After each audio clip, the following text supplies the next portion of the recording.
Welcome to PRI's Next Round podcast for our All-Star Speechwriters episode on CNN's presidential debate. So with me is Lance Izumi, who is our Senior Education Director, but former speechwriter to Attorney General Ed Meese and Chief Speechwriter to Governor Duke Deukmejian, and Tim Anaya, our Vice President of Marketing and Communications and former speechwriter to Governor Arnold Schwarzenegger and other legislators. And I was former speechwriter to Governor Pete Wilson and was also a research assistant in President Reagan's speechwriting staff. So let's begin with our discussion on the candidates' overall performance, starting with Joe Biden. So the first presidential debate is usually a trap for incumbent presidents who often don't put in the prep time and dismiss having to stand on the stage with a novice. But here, that's not the case. So Biden, as we read, was holed up in Camp David for close to a week. I think so many people think that he was absolutely going to be vulnerable to Donald Trump. So how do you think Joe Biden fared overall? And did he do what he had to do? And gosh, after 3 minutes, I was watching the debates with Charles and Sally at their house. And after a few minutes, I just thought it was all over. I think that it was a bad idea for him to be overprepared.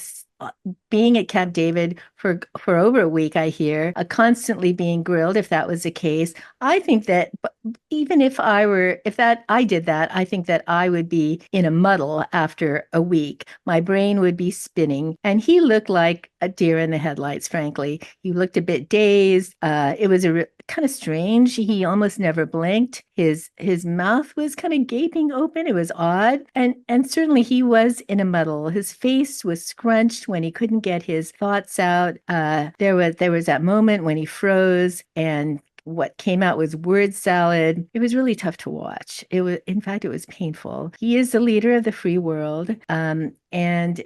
Gosh, if he participated in this debate 250 years ago at the founding of our nation, the Brits would be sailing their ships to the colonies thinking this was going to be an easy victory if they had saw that debate. So I fear our adversaries and what they're thinking, China, Russia, North Korea, Iran. It was painful and scary. Lance, what do you think? Well, Ro, how many synonyms can you come up with for the word disaster? The Democrats' worst nightmare came true last night when Biden froze up and lost track of his thoughts during his answer on that question that you referred to, which actually referred to the national debt. It was the worst moment for a candidate in presidential debate history. Now, especially for those of our listeners who didn't actually watch the debate, I think it bears repeating exactly how nonsensical Biden's answer was. So here's the transcript of the end of his answer where he loses his train of thought. Biden said, quote, "We're able to make every single solitary person eligible for what I've been able to do with the COVID,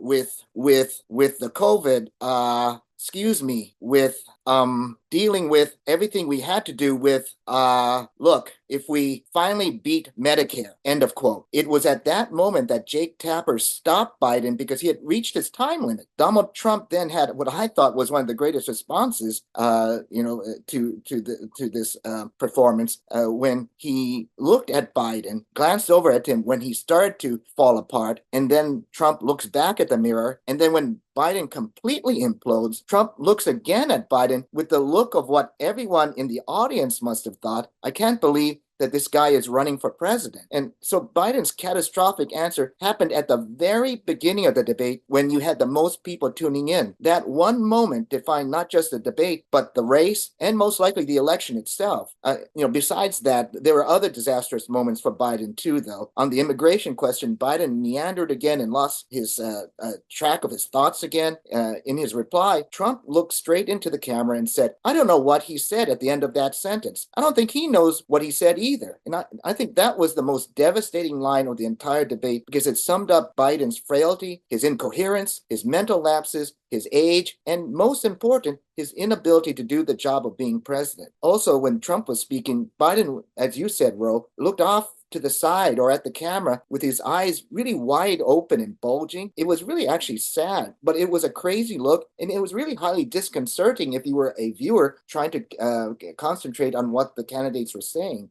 In his closing remarks, which I thought would have been Biden's opportunity to somehow pull it back together again, he mumbled again, and critically, he really couldn't state persuasive reasons why he should be reelected. To me, Biden's performance was the political equivalent of the comet striking the Earth and wiping out the dinosaurs. Tim, what do you think? Well, his main objective was to show that all the clips we've seen, right, of him stumbling and falling off planes and such were Republican caricatures. Well, he did the opposite of that. He showed that the caricatures are actually real and far more serious than we ever imagined.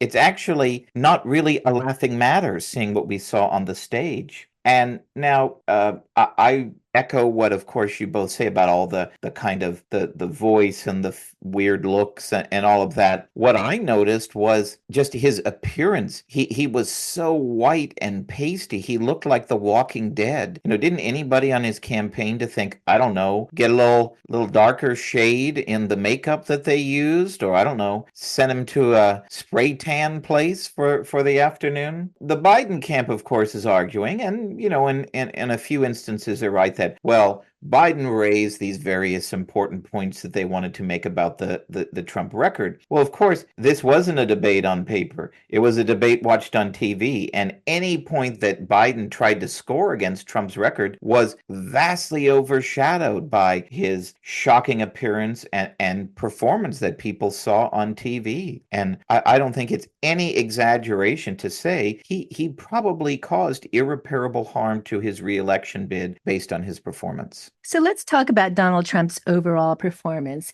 Many have argued that Donald Trump lost his reelection campaign in 2020 because of his many interruptions in the first presidential debate. So, in your view, did he learn from his mistakes from 4 years ago and rise to the occasion?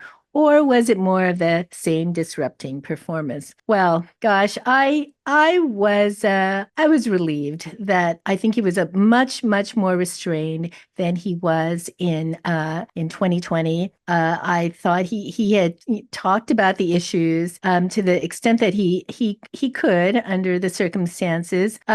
I always am amused when he uses those funny superlatives like I have the biggest heart on the stage, which in this case, with four of them being on the stage, Biden, Jake Tapper, and Dana Bash, he probably did have the biggest heart on the stage. I thought he was quick on his feet. Lance, you referred to that nonsensical comment he made. We finally beat Medicare. Trump jumped in with a great line. Yeah, he's right. He did beat Medicare. He beat it to death. I think that was one of his greatest lines. Lance, what do you think? Well, I agree with you, Ro. I mean, personally, I thought that Donald Trump did extremely well. Regardless of the questions that the CNN moderators asked, he hammered home his key points on inflation, illegal immigration, Biden's disastrous presidency, and a few other points. He was always on the offensive. I mean, even when it came to the subjects that were supposedly Democrat territory, because you wondered like, well, how is he going to handle something like the abortion issue? And so when he was asked about Roe v. Wade and abortion, Trump focused heavily on late-term abortion, which most Americans oppose, and which put Biden actually on the defensive. I mean, it was so weird to me that Biden was so flustered by Trump's answer that he inexplicably started to talk about immigrant crime and actually said that young women are raped by, among others, their sisters. I thought that Trump was also effective when he was discussing January 6th. I mean, again, another, you knew that was going to come up and would be a difficult topic for Trump, but he kept focusing on his offer to send in the National Guard, and then focused on Nancy Pelosi turning down his offer, and then saying in a documentary filmed by her daughter that she said that she was responsible for what happened because of. So I think that was a good pivot by Trump. Trump, as you mentioned, Ro, he had some good lines. I thought that he beat it to death line with regard to Medicare was a really excellent line. He had other ones too. So when he talked about recent violent crimes committed by illegal aliens, he whipped out kind of like a typical Trump characterization. He started to call it Biden migrant crime, and he detailed the young women who have been murdered by illegal immigrants. And at one point, though, and I thought this was really bizarre, Biden actually told the audience that Trump attended the funeral of a young woman murdered by an illegal immigrant as if that was somehow bad, which I thought was insane. If there's anything that bothered me about Trump's performance, it was that he didn't actually address the issue in a couple of questions. So, for example, on childcare, he didn't address the issue, but used the time to make points rebutting Biden's answer to a previous question. If Biden had then responded by saying that Trump was avoiding the childcare issue, it actually could have been advantageous for Biden. But instead, he fell into Trump's trap and simply engaged Trump on the points that Trump had brought up and didn't touch on childcare either. So in the end, it turned out to be a brilliant move by Trump. And I just thought that all the way around, it was a very positive performance by Trump. Tim, what do you think? Well, I'm less effusive about the Trump performance. I think he essentially won the debate by default because Biden fell flat on his face. Now, I would say that like Biden had to accomplish a few things, Trump had to accomplish a few things. So one, of course, is he had to be in self-control. And of course, he accomplished that. He didn't continually interrupt Biden or call him names or make faces.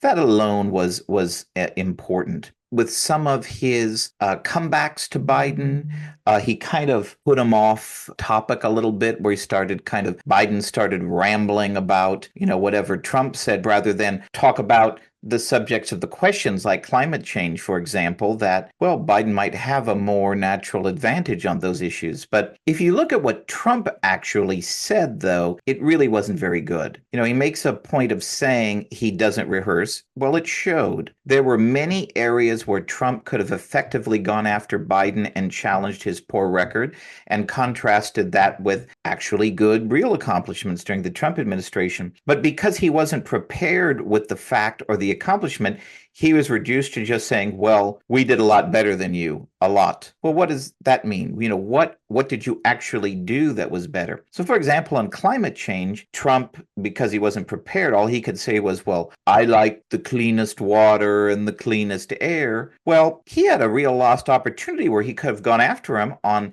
Biden's policies that have reduced our energy independence and increased gas prices. And he could have also gone after him on things like the renewed push for the Clean Power Plan and other things that would impose huge new energy costs on the American people, especially on the working class. There were also a lot of wild lines that came out of Trump's mouth, especially on, Roe v. Wade, when he was talking about, well, every legal scholar is against Roe v. Wade. Well, not every legal scholar is against Roe v. Wade. A lot of them, I remember from back when I was in college, a lot of constitutional scholars across the aisle did agree that it was badly decided law, but it certainly wasn't every scholar. Some of the things he said about foreign policy and immigration, they just were kind of wild lines. And again, because he didn't prepare, he didn't have substantive things that he could have said in response that would have actually led would have scored more points. And so, but overall, because what Biden's did and said was so disastrous, it really didn't matter. All we saw was the horror show from Biden.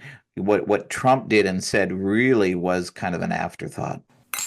We'll get back to Next Round in just a moment, but first, are you getting PRI's regular email updates? If not, go to pacificresearch.org and click the sign up button at the top of the page to get the facts you need to fight back delivered every week to your inbox. Every week, PRI sends you what you need to know about what's going on in Washington, D.C. and Sacramento, and gives you the free market ideas needed to save our state and our nation. By going to pacificresearch.org and clicking the sign up button, you can sign up to have Policy Alert, our weekly roundup of all the best ideas from PRI scholars delivered to your inbox. Or you can sign up for event updates so you're the first to know when PRI is coming to your community with great events.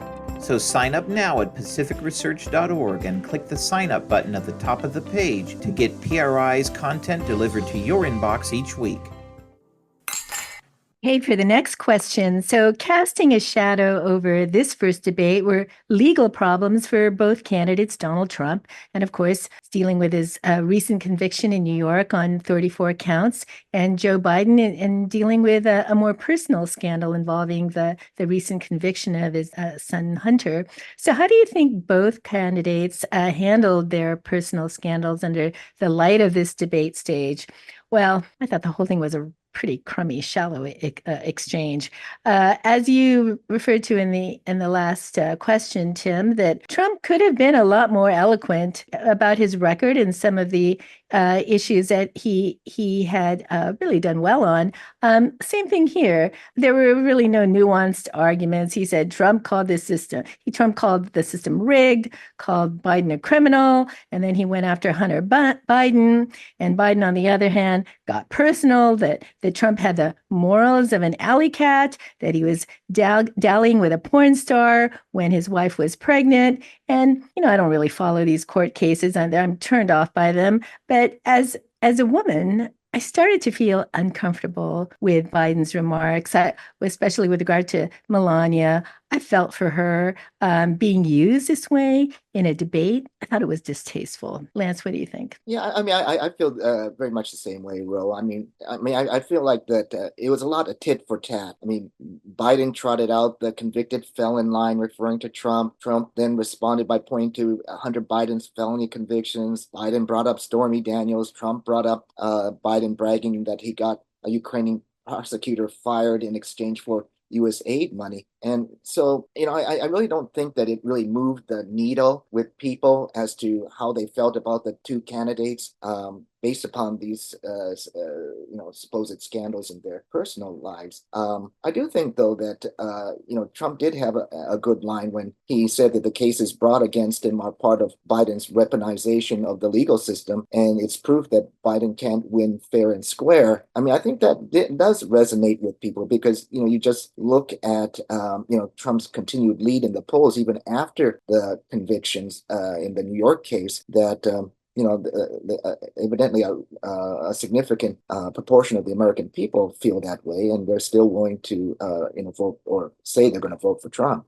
Tim, what do you think? Well, I think it was probably in a low night, one of the low parts of the debate when they had that tit for tat. I mean, the line, and obviously Biden rehearsed that line about "I'm looking at the only convicted felon on this stage." Well, that could have been a big moment, but because he was so weak in his appearance and presentation, it just wasn't an effective prosecution of the case. Where he probably could have scored a lot of points, but didn't. And then on Trump, yes, I agree. The points about the weaponization of the justice system. But, he really didn't, again, because he wasn't really prepared. Well, what does that mean? How so? I think you have to lay out the case and explain, well, what is it? And how specifically is Biden himself doing it? Because as far as we know, there really is no direct evidence that Biden is telling these prosecutors specifically to file charges against Trump. So I think you got to lay the case out when you make those sorts of things. But again, because Trump kind of winged it, didn't really have that out there. But I think that is the natural inclination of most voters when thinking about especially the New York case. And so I don't think it really did any damage to him. But yeah, that whole section of the debate, and especially the porn star part, it really was a low moment. So we've alluded to this before, but a unique facet of this year's debate is the fact that we're dealing with the two oldest candidates ever to run for president. So how do you think the candidates handled the age issue? Was Joe Biden on like he seemingly was in the State of the Union? And did Donald Trump stay focused? Well, I'll take that on first. As we talked about, Biden looked frail and weak out of the gates. And over the last 3 years, the White House has done its best to protect Biden especially in the last few months. Protect him from the media, protect him from the public. He had short appearances, scripted speeches, softball light interviews. He's been, he's been protected at the White House. So now Americans have seen the President Biden in full, and within the first few minutes, they quickly learned that he was operating only half full. As we talked about, I think that it was a devastating night for Biden because you saw him as he really is. Trump, he's got kind of that fake tan, little orangey, at least on the Kessler TV set. And he did his best to try to look youthful. But compared to Biden, I'd have to say that Trump looked 10, 15 years younger. Go ahead, Lance. Aside from Biden's epic bad performance, I thought Trump actually had a really great response to the age issue when he emphasized that he had taken 2 cognitive tests and had passed them with flying colors, and he was able to contrast his willingness to take these tests with Biden's refusal. And so when you combine that with Biden's dismal performance, it really underscores the stark difference in the cognitive ability between Trump and Biden. And the other thing I'd like to point out is the fact that, after the debate was over, and because of Biden's terrible performance, all these people on the Democratic side, whether it be pundits, the mainstream media analysts, or elected officials, that there was this panic going on as if this was the first time they realized that Joe Biden had cognitive issues. I mean, they all knew that. This is no surprise, and that it somehow comes out because of a 90-minute debate that Joe Biden has cognitive issues. When he fell over at the Air Force Academy graduation, when he stumbles up those stairs going up to Air Force One, that all those and so many other things that have gone on over his presidency are huge indications that there's a problem going on with that man. And for these people now to say that they're troubled by Joe Biden's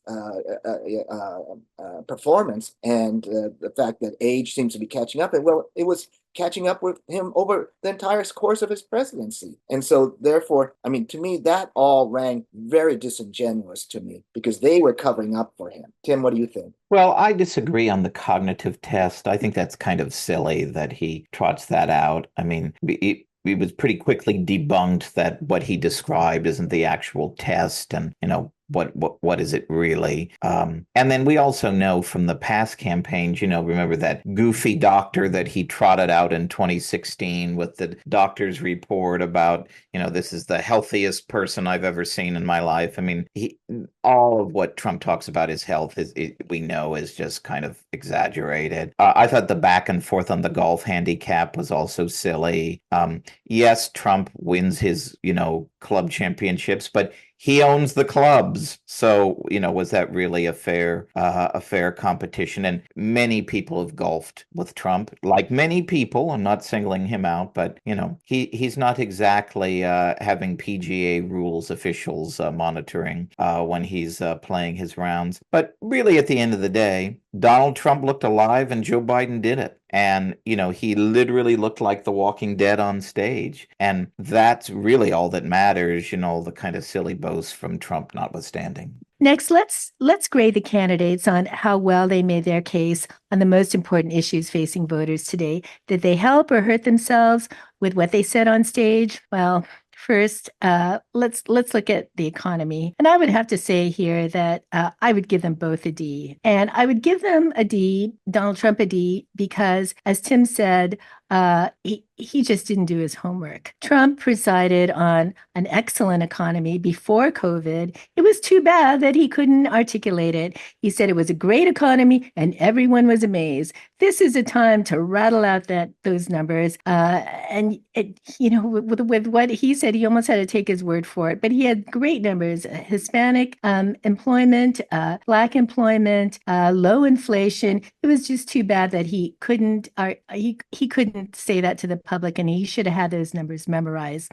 Biden, on the other hand, he tries to spin a good economy out of this terrible economy, but I don't think it mattered. I think people were so distracted, at least I was, by his look, his poor delivery, mumbling and stumbling over his words. A listener probably didn't hear anything he had to say, and they were so disturbed and distracted by his delivery. Lance, take it away. Well, I agree with you, Ro. I mean, in terms of Donald Trump, I think that Trump, would have been served a lot better if he did have those statistics, ready at hand.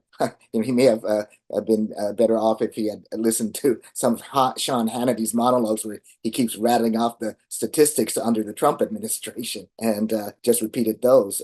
Because yes, I mean, there's a lot to brag about under the Trump administration's economic record, and especially in terms of inflation. I think that Biden tried to say that inflation was raging when he became president, and when that is simply not true. I mean, inflation was way down, and inflation only really jumped up during Biden's presidency. But I think all those points could have been made a lot stronger if Trump had had those statistics ready at hand and been able to repeat them. And it's as Tim mentioned in a previous answer, it was a missed opportunity. Tim, what do you think? Yeah, I agree with you both. I mean, I think probably Trump gets a C minus, Biden gets a D. I mean, whatever Biden said that was kind of feeble, with saying Trump had all these worst measures on the economy. Well, that's easy to combat if you do your homework. And you're right. Just watch one episode of Sean Hannity. He has those slides every night, just about. And then the other issue about all the credit that Biden takes for record job creation, whatever. Well, Trump was right, and this is something that he pushed back on. These are, quote, bounce back jobs. These aren't net new jobs that are being created. So, I thought Trump did a little better rhetorically in pushing back, but could have been so much stronger, really a devastating blow on points, if he had just done his homework. Biden kind of tried to make it class warfare, but it was really kind of hard to comprehend what he was saying, like a lot of things that night. So I didn't think it was a very effective retort at all. So the border crisis. Who came across rhetorically as a candidate who could more effectively deal with the border crisis? So what a mess this was, guys. Biden was in a muddle. He tried to talk about the new policy they had to cap the number of migrants, but he could hardly get the words out. And then Trump chimes in. I don't even know what he's talking about, or I think that was a sentence he doesn't know either. That was a great line. So it was a catastrophe for Biden. And it's too bad because, his people had to know that Biden's going to get this question and that he had to have his answer pat, and he couldn't get it out. It was very sad and pathetic. And Trump, he was pretty good at this, but I hesitate when you use language like this country is a rat's nest, because that probably doesn't sway the undecideds, which is what these candidates really had to do. Lance? Well, I think that this is one of Trump's strongest areas because, it's his sweet spot. I thought that, he is focusing on, as I mentioned in the previous answer, that he's focusing on crimes committed by illegal immigrants, especially those violent ones that have been recently in the headlines committed against young women across the country, and which has really enraged people. That when Trump hammered on that, I think it really strikes a chord with people that this is something that is a huge problem, and that these people are dying, and they don't need to. If Joe Biden had simply gotten control of the border and had not allowed these types of people into the country, and so I think that that Trump prosecuted that case very well. I think he, by mentioning, for example, the types of people who are coming in, not just criminals, but also terrorists. I think that's effective. I thought it was really weird that Biden at one point seemed to say that he had the endorsement of the Border Patrol, which is weird since Trump actually has the endorsement of the Border Patrol Union, and so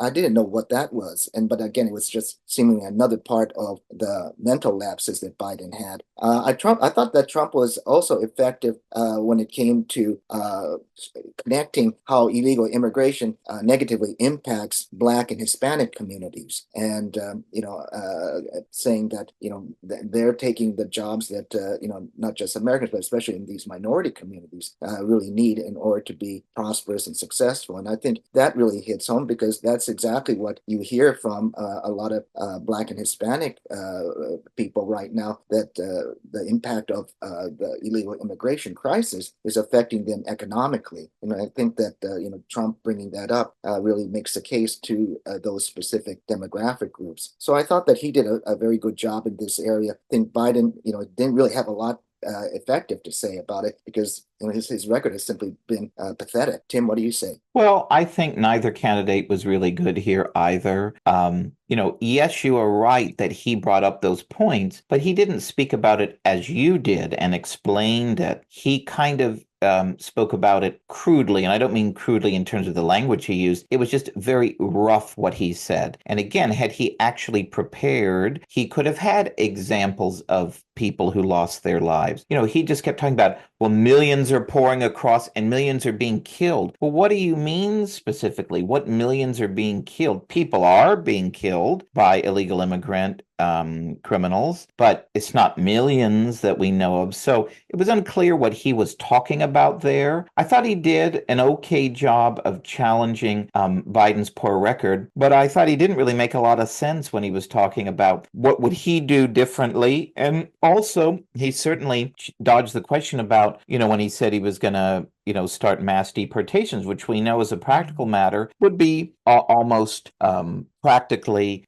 impossible to do in any real way. So, but again, because, this debate was really all about Biden, it didn't matter as much. Biden, of course, has done a horrible job on border security. He really did a horrible job of trying to explain his agenda, even though he could have made more hay over the bipartisan bill that he endorsed, but failed in Congress and failed because Trump told his allies in Congress not to support the bill.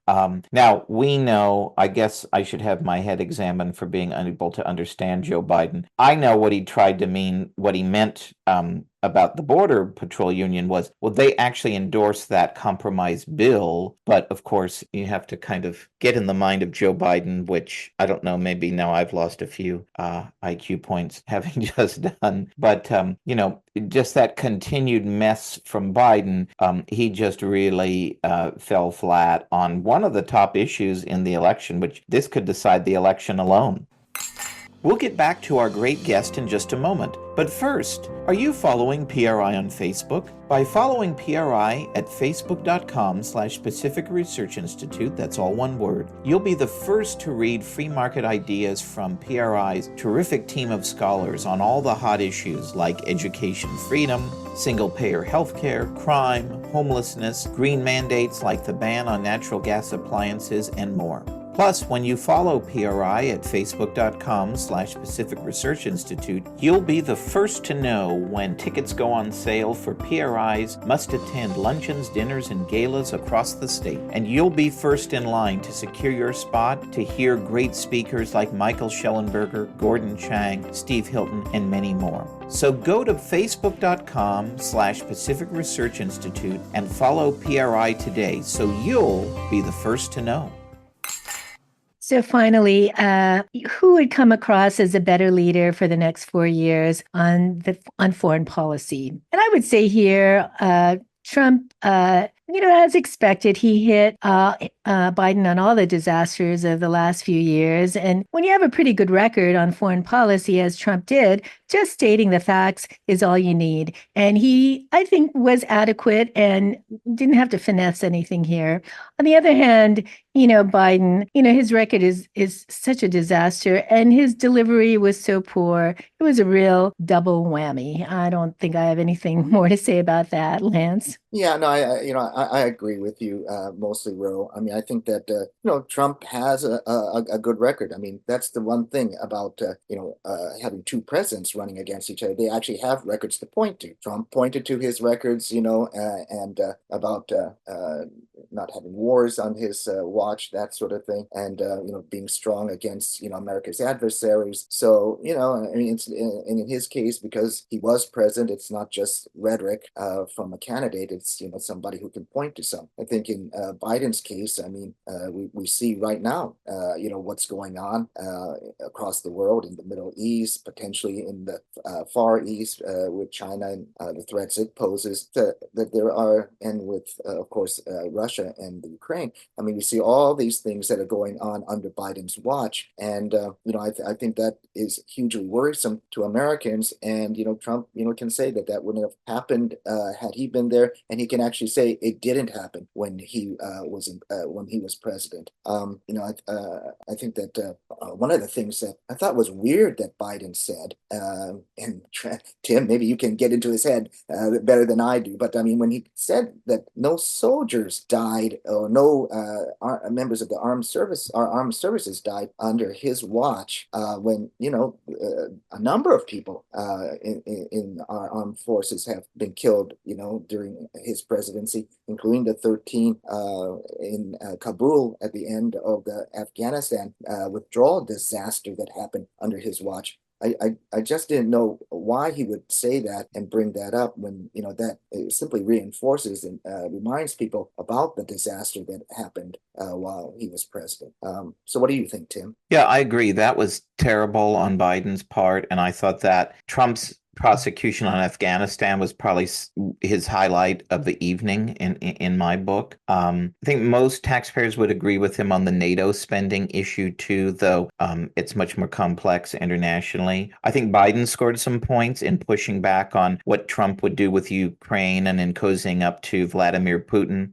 Trump, though, was not believable at all in saying, I would solve the Ukraine problem overnight, or I would solve the Israel-Hamas conflict very quickly, even before taking office. I mean, that ain't going to happen. And then, the tit for tat, another one of those tit for tats, right? That was, you're going to start World War III. No, you're going to start World War III. Well, they're probably both right. There are aspects of both candidates' foreign policies that could lead us down the path to a major international war. But, Ro, I think, as you mentioned earlier, I think his weak appearance was probably the most damaging thing globally when you think, what's Putin or Xi Jinping thinking when they're watching Biden during the debate? So let's now turn to the moderators. So give a grade to Jake Tapper and Dana Bash.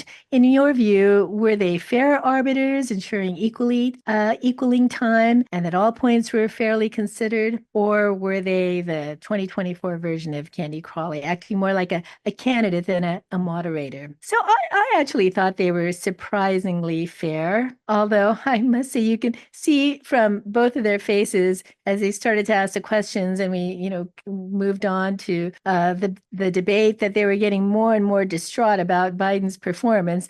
Dana Bash, she especially looked horrified and morose. Lance? Yes, I agree with that. Well, first of all, let me just say that I thought I agree with you, Ro, that I thought that Jake Tapper and Dana Bash did a very good job. I was dreading having to watch this debate partly because of how I thought they would perform, especially Jake Tapper, who has been extremely vocal in his anti-Trump sentiments. But I thought they were very fair and even-handed for the most part. The one thing that made me kind of laugh was that several times, I believe it was Dana Bash, may have been also Jake Tapper, would say to Biden that well, you have, another 60 seconds or 40 seconds left in your answer. And, they were given only, 2 minutes for their answers to begin with. And it reminded me of the old Saturday Night Live skit where Dana Carvey plays President Herbert Walker Bush, and they're in a debate, and the moderators would ask him a question, and he would give a very short answer, and then they would say, well, President Bush, you still have another minute for your answer. Do you have anything else to say? And the only thing he could say was Operation Desert Storm. and he would keep repeating that every time he had to fill in another 30 seconds or 60 seconds. And it kind of reminded me of that's what's happened in this debate, because Biden just simply couldn't fill in, his time with, with information that would be persuasive for people. Tim, what do you think? Yeah, I thought they both did well. I would give them an A minus. I thought they were both fair. They asked, for the most part, relevant questions. They weren't nerdy about cutting off the microphone. They allowed time for follow-ups, and they ensured a pretty even-handed presentation. I thought the follow-up questions they asked were the questions that should be asked, demanding specifics. And I thought they did a good job of holding both candidates to account. And that was certainly a big surprise to me. I thought Tapper especially would be kind of a camera hogging diva. So, if you believe the polls, this election will come down once again to the tens of thousands of votes in a handful of Midwest and Sun Belt states.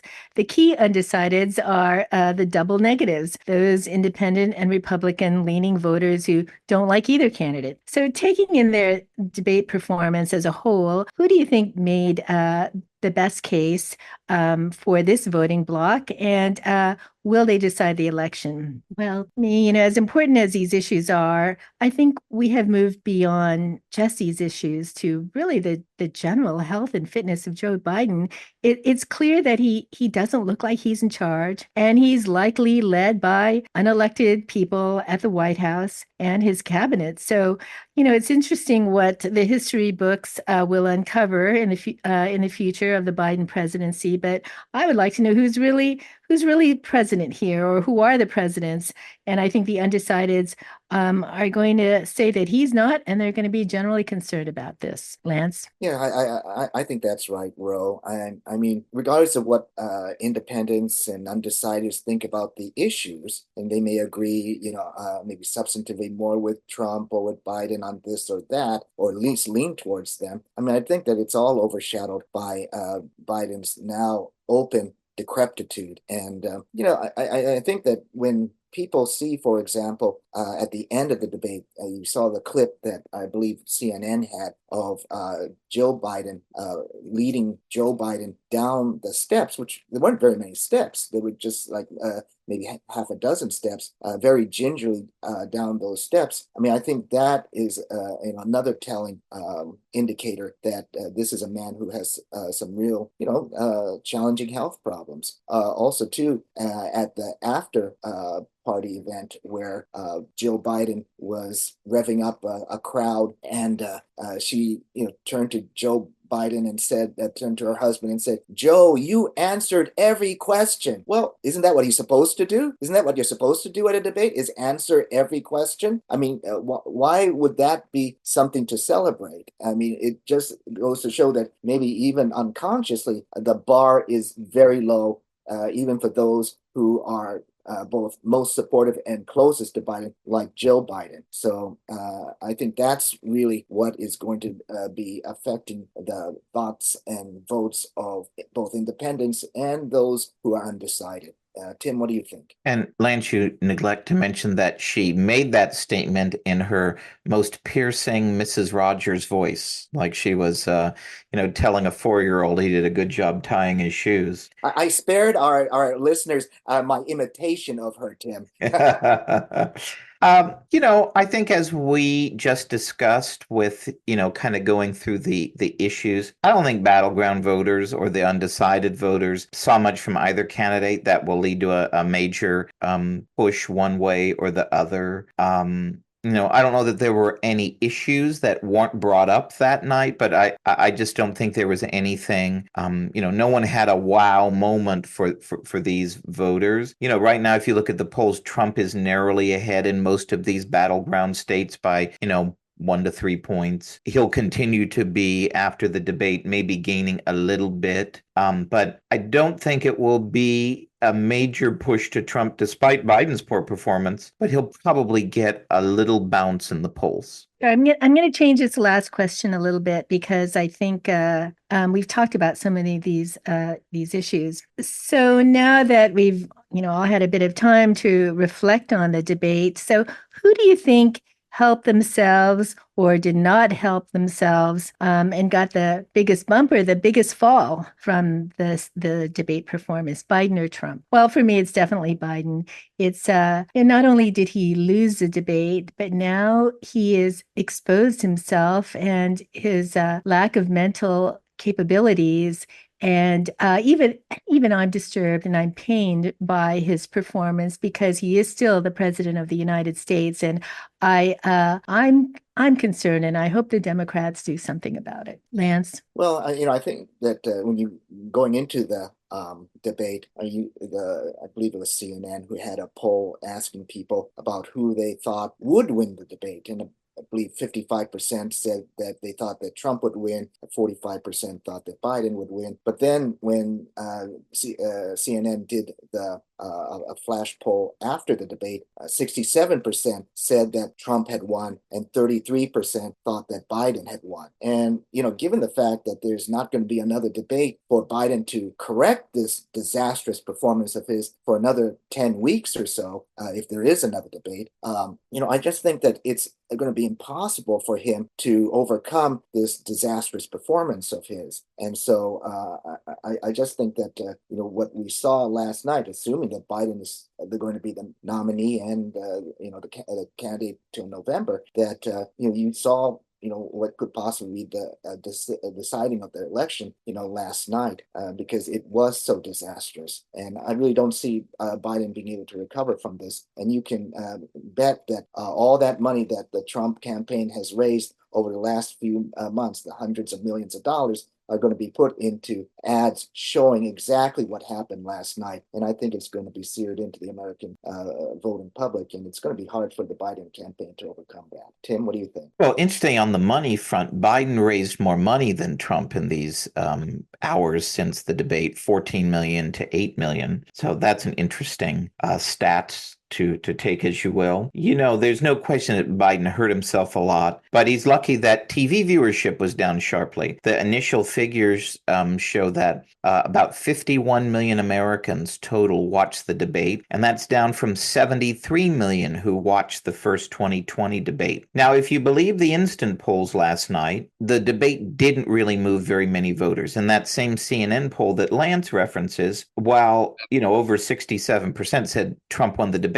only 5% of those who watched said the debate changed their minds about who to vote for. So, after watching it, 11% said they aren't considering voting for either candidate. So maybe who might be the big winner of the debate is RFK Jr., who might get a little uptick in the polls from voters who aren't impressed by either candidate. I think Trump will get a minor bounce in the polls, but it'll be short-lived because remember, we have a lot of lifetimes to go through between now and November. Our memories are short. We may not even remember this debate in a week or two. The key to this election, as many have noted, is to winning the double negatives, those who dislike both candidates. Many are Republican leading. They don't like Biden's policies that much, but they're very wary of signing up to 4 more years of Trump. And I think after the debate, neither candidate really made much headway with this group. Those voters, those key voters that are going to be the ones to decide the election, I think they're still up for grabs after the debate. Well, thanks, Lance, and thanks, Tim, and thanks, everyone, for listening.